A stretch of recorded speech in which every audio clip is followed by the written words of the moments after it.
पंजाब को कौन सा चीफ सेक्रेटरी दें, विफाकी हुकूमत ने गौर शुरू कर दिया है। चीफ सेक्रेटरी पंजाब के लिए 4 अफसरों के नाम सामने आ गए हैं। चीफ सेक्रेटरी पंजाब की दौड़ में अब्दुल्ला खान सुंबर, कैप्टन रिटायर्ड असदुल्ला खान, शहरियार सुल्तान और बाबर हयात तारड़ शामिल हैं। वज़ीर-ए-आज़म मियां मोहम्मद शहबाज शरीफ ने परवेज इलाही की मर्जी का चीफ सेक्रेटरी न लगाने का फैसला किया है। आपको खबर दे रहे हैं और खबर यह है कि पंजाब को कौन सा चीफ सेक्रेटरी दें, विफाकी हुकूमत ने गौर शुरू कर दिया है। चीफ सेक्रेटरी पंजाब के लिए 4 अफसरान के नाम सामने आ चुके हैं। चीफ सेक्रेटरी पंजाब की दौड़ में अब्दुल्ला खान सुंबल, कैप्टन रिटायर्ड असदुल्ला खान, शहरियार सुल्तान और बाबर हयात शामिल हैं। वज़ीर-ए-आज़म मियां मोहम्मद शहबाज शरीफ ने परवेज इलाही की मर्जी का चीफ सेक्रेटरी न लगाने का फैसला किया है।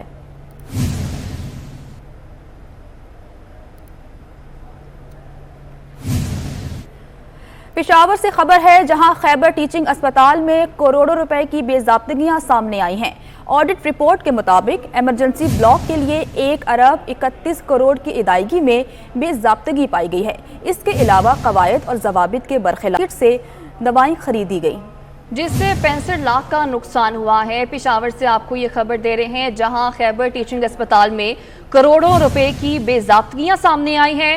ऑडिट रिपोर्ट के मुताबिक इमरजेंसी ब्लॉक के 1 अरब 31 करोड़ की अदायगी में बेज़ाब्तगी पाई गई। इसी पर बात कर लेते हैं, रिपोर्टर मौजूद हैं आमिर शहजाद बताएगा इस तमाम तर मामले पर अस्पताल इंतजामिया क्या कहती है।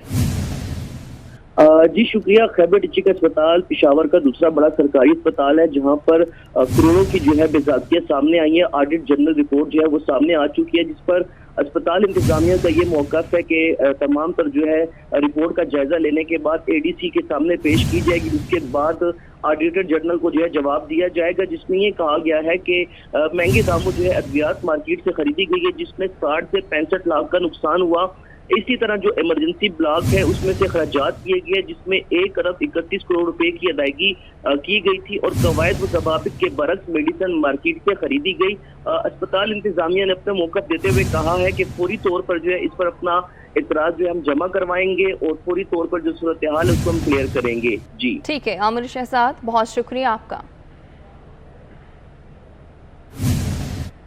अवामी मुस्लिम लीग के सरबराह शेख रशीद ने ट्वीट किया। उनका कहना है कि मुल्क डिफॉल्ट की तरफ जा रहा है।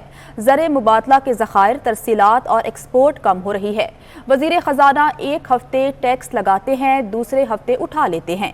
शेख रशीद का कहना था कि उन्होंने आइनी तरामी मुल्क के लिए नहीं बल्कि अपने ज़ाती मफाद में की हैं।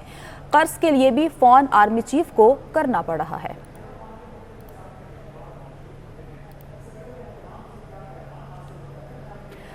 तर्जुमान पाकिस्तान पीपल्स पार्टी फैसल करीम कुंडी का कहना है कि इलेक्शन कमीशन ने ठोस सबूतों की बुनियाद पर फैसला सुनाया। हुकूमत मुजरिमान के खिलाफ हर सूरत कानून के मुताबिक कार्रवाई करेगी। सादिक और अमीन का लक़ब लेने वाले इमरान नियाजी की चोरी पकड़ी गई है। मोहसिनुल मुल्क से फैसल करीम कुंडी ने बात की है, उनसे बात करते हैं। जी मोहसिन, कहिएगा कि मजीद क्या कहना था उनका। जी तहरीक इंसाफ हुकूमत की अगर बात की जाए तो 4 साल दौर में कारकर्दगी की बात अक्सर जो मौजूदा गवर्नमेंट है वो भी करती है, लेकिन अब मामला बहुत सारे सबूतों के बाद, इल्ज़ामात के बाद, साबित होने के बाद बहुत सारी बातें हो रही हैं अवाम की तरफ से, जो इत्तेहादी जमातें हैं उनके ऊपर कि वो क्या कर रहे हैं। इतने सारे अगर सबूत आ गए इमरान खान साहब के खिलाफ या तहरीक इंसाफ के खिलाफ। हमारे साथ फैसल करीम कुंडी साहब हैं। देखें, आज 8 साल बाद कम से कम ये तो साबित हुआ कि जो एक झूठा और एक फ़रेब करने वाला शख्स जो है वो आज जो कहता था कि मैं सादिक और अमीन हूँ और एक चिट घुमा रहा था, एक शख्स जो कि आज मुल्क से भी बाहर भाग गया है, चीफ जस्टिस उस ज़माने का जो था, वो एक इंटरनेशनल चोर और डाकू साबित हुआ। बिल्कुल ECP ने अपना फैसला सुनाया। हुकूमत के बॉल में कोर्ट है, हुकूमत के कोर्ट में बॉल है। हुकूमत ने अब ये फैसला करना है, जिस तरीके से एक ऑफिशियल तरीक़ेकार है उसको हुकूमत ने फॉलो करना है और उसको फॉलो करना चाहिए। और इस पे 1% भी, मैं कहता हूँ 1% भी जो है इसमें जो है कोई भी जो है उन्होंने नरमी नहीं बर्दाश्त करनी। इस शख्स ने जिसने पूरी दुनिया को एक फ़रेब के ज़रिए चलाया, झूठ के ज़रिए चलाया, इसको जो है कैफिर की ज़ात तक इसको जो है पहुँचाना चाहिए। इमरान खान बहुत मुश्किल में जा सकता है अगर हुकूमत सीरियस, और हुकूमत को सीरियस होना पड़ेगा। अब जो है लोग इसमें नहीं है। जिस तरीके से उन्होंने लोगों को गुमराह किया, आज हुकूमत को ये इनको सबक सिखाना पड़ेगा कि आपने लोगों को गुमराह किया और ख़ुद आप सबसे बड़े चोर और डाकू है, जिसकी बुनियाद एक करप्ट शख्स से हुई। इकरामुल्लाह नियाज़ी जो इनके वालिद थे, लोगों के वालिद के ऊपर तो ये बड़े कहते थे कि यार बिलावल का वालिद ये है और मरियम का वालिद ये है। भाई आपका वालिद एक सर्टिफाइड चोर और करप्ट था, जिसको नौकरी से करप्शन की बुनियाद पर निकाला गया था और वापस बहाल नहीं हुआ था। ठीक है जी, हुकूमत सीरियस है और कोलिशन गवर्नमेंट भी कह रही है कि अब हुकूमत को सीरियस होना चाहिए। अगर हुकूमत सीरियस हो गई तो मुश्किल हो सकती है। ठीक है मोहसिन, बहुत शुक्रिया आपका। FIA ने फॉरेन फंडिंग केस में तहकीकात शुरू कर दी है। साबिक गवर्नर सिंध इमरान इस्माइल को 15 अगस्त को हासिल होने का हुक्म जारी हुआ है। असद कैसर, इमरान इस्माइल, सीमा ज़िया और मियां महमूद रशीद की 11 अगस्त को तलबी है। साबिक स्पीकर कौमी असम्बली असद कैसर को FIA का नोटिस मौसूल हुआ है। कहते हैं तमाम रिकॉर्ड मौजूद है, FIA के सामने पेश करेंगे।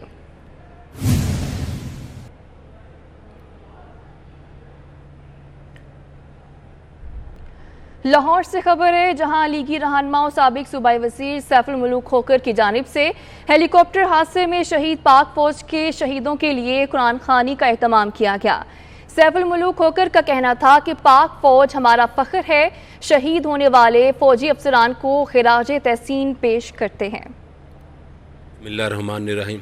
हम पूरी कौम उन शहदा के लिए दुआ गो हैं जिन्होंने अपनी जान कुर्बान की सलाबजदगान को बचाते हुए, उनकी हिफाजत करते हुए, उनको खाना पहुंचाते हुए, उनको बचाते बचाते अपनी जान निछावर कर दी। मैं उनको खराज तहसीन पेश करता हूँ अपनी तरफ से, अपनी कौम पाकिस्तानी कौम की तरफ से।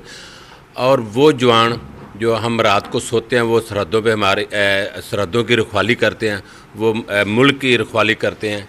आज हम सब कुरान खानी और दुआ कर रहे हैं उन शहदा के लिए, अल्लाह ताला उनको जन्नतुल फिरदौस में जगह अता फरमाए।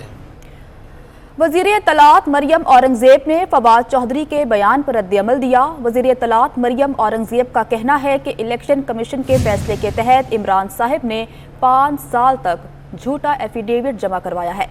फॉरेन फंडिंग केस का फैसला आ चुका, अब कानून के मुताबिक अमल दरामद हो रहा है। 8 साल में 1 रुपये और 1 अकाउंट का हिसाब नहीं दिया, अब किसी जवाब की ज़रूरत नहीं है। वज़ीर इत्तलात मरियम औरंगज़ेब ने फवाद चौधरी के बयान पर रद्द-ए-अमल दिया है। वज़ीर इत्तलात मरियम औरंगज़ेब की जानिब से ये कहा गया है कि फॉरेन फंडिंग केस का फैसला आ चुका है, अब कानून के मुताबिक अमल दरामद हो रहा है। 8 साल में 1 रुपये और 1 अकाउंट का हिसाब नहीं दिया, अब किसी जवाब की ज़रूरत नहीं है। इसी पर बात कर लेते हैं, अवैस कियानी मौजूद है। अवैस, बताएगा इस मुतालिक? जी बिल्कुल, जो वज़ीर दाखिला राना सनाउल्लाह का जो है उसका भी एक बयान आया है और उसके साथ वज़ीर इत्तलात मरियम औरंगज़ेब ने भी अपना जो है वो रद्द-ए-अमल दिया है। उनका ये कहना है कि पाकिस्तान तहरीक इंसाफ जो है पॉलिटिकल पार्टी ऑर्डर 2002 के तहत फॉरेन एडेड पार्टी डिक्लेयर हुई है। इलेक्शन कमीशन के फैसले के तहत इमरान साहब ने 5 साल झूठ जो है वो एफिडेविट उन्होंने जमा करवाया।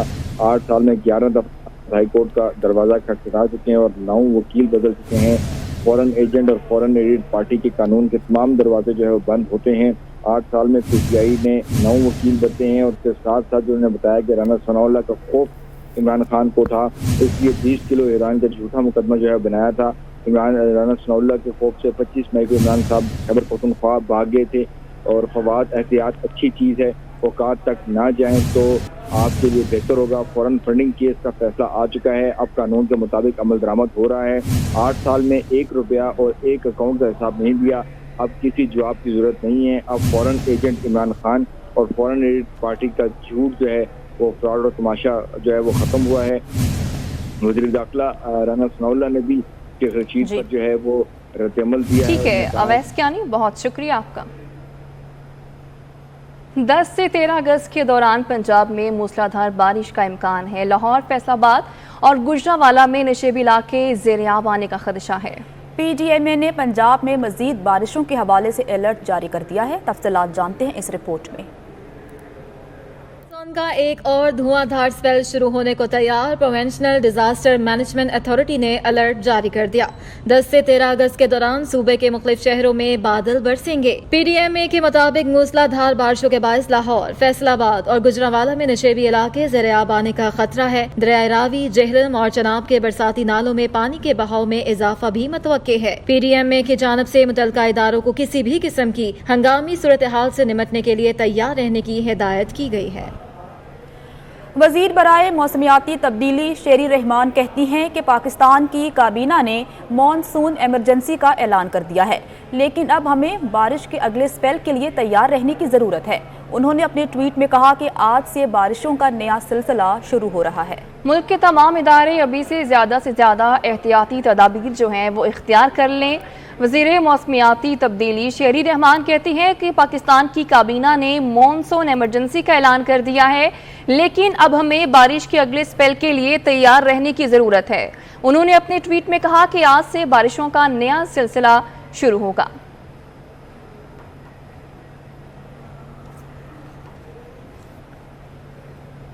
मुल्क के दरियाओं में पानी का मजमूई बहाव 3,03,000 क्यूसिक है। इर्सा के मुताबिक डैमों में पानी का जखीरा 78 लाख एकड़ फुट है। दरियाए सिंध में तरबेला के मकाम पर पानी की आमद 1,65,000 और अखराज 1,36,000 क्यूसिक है। तरबेला डैम में पानी का जखीरा 52 लाख एकड़ फीट है, आपको बता रहे हैं। और बुल के दरियाओं में पानी का मजमूई बहाव 3,03,000 क्यूसिक है।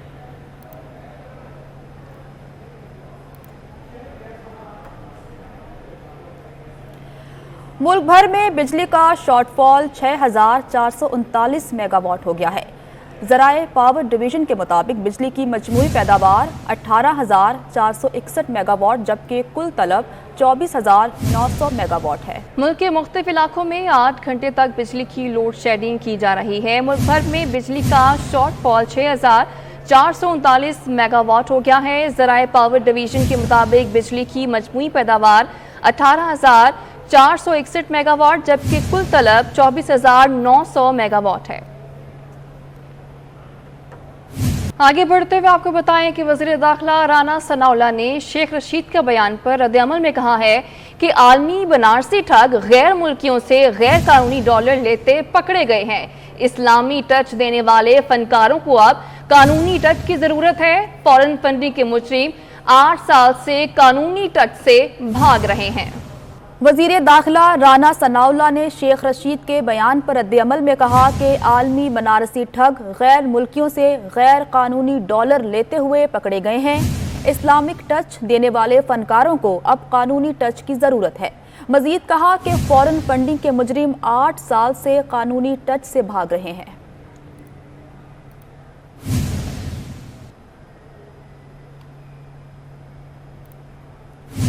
न्यूज़ स्टूडियो से फिर वक्त इतना ही।